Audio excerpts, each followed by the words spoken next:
I have been using the Z Fold 5 for a week now, and one of the best use cases for the Fold 5 is emulating retro games, especially with a controller. I want to show you what the Z Fold 5 is capable of with emulators and how the games look with different aspect ratios. So first of all, the controller I'm using is the GameSir X2. This one is the official Xbox license one. So that means that it has the Xbox layout, and also the shoulder buttons are analog and not digital. Especially if you want to play a racing game, this would be the one I would recommend. There is also a Bluetooth version which I would actually recommend more than the one I have here. Because of the USB connection on the right side, when you put on your phone, your Galaxy Fold,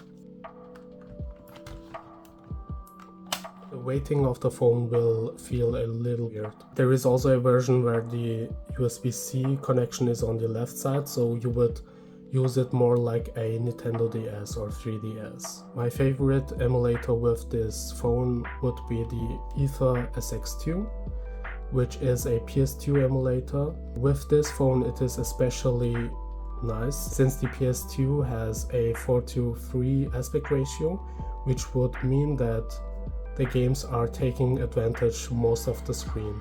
Since the Galaxy Fold 5 has the latest Snapdragon processor and also 12 GB of RAM, I can basically play any game on it and even scale it up. So this game is running with 4 times upscale, I think, or 6 times, and it is still really smooth. Next up I have the Dolfin emulator, which again uses a 4:3 aspect ratio. I'm now running a GameCube game on it, and again there is no issues with hiccups or any lag.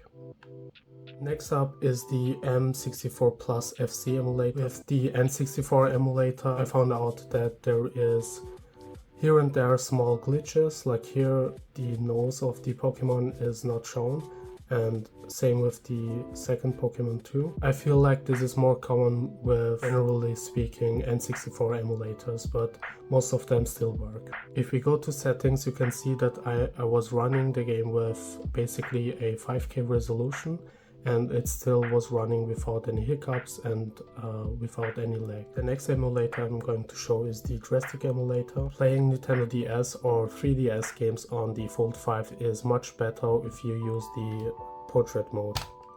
That is a big reason why I would recommend a Bluetooth controller instead of a USB controller, since you could be able to play any game in portrait mode or in landscape mode without any problems. Here is a 3DS game. Again, the aspect ratio is not ideal, so just having these two devices is enough to have a really good gaming experience on the go. If you use a GameSir controller like mine, which has a USB-C connector, you might have to shave some of the padding off to be able to use a case with the Fold 5. A lot of Fold 5 users also have a slim S Pen case with it, and we are going to find out if it's compatible with the GameSir controller.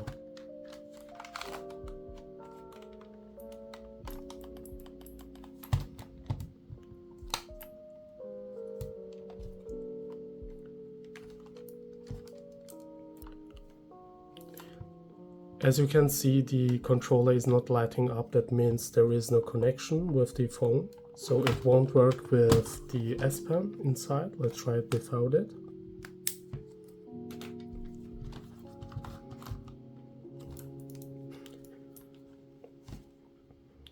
And again, there is no connection with it. I personally mostly use the Ringke case, which is much slimmer, and it works without any problems. If you use the S Pen case, you will have to take it out before using the controller.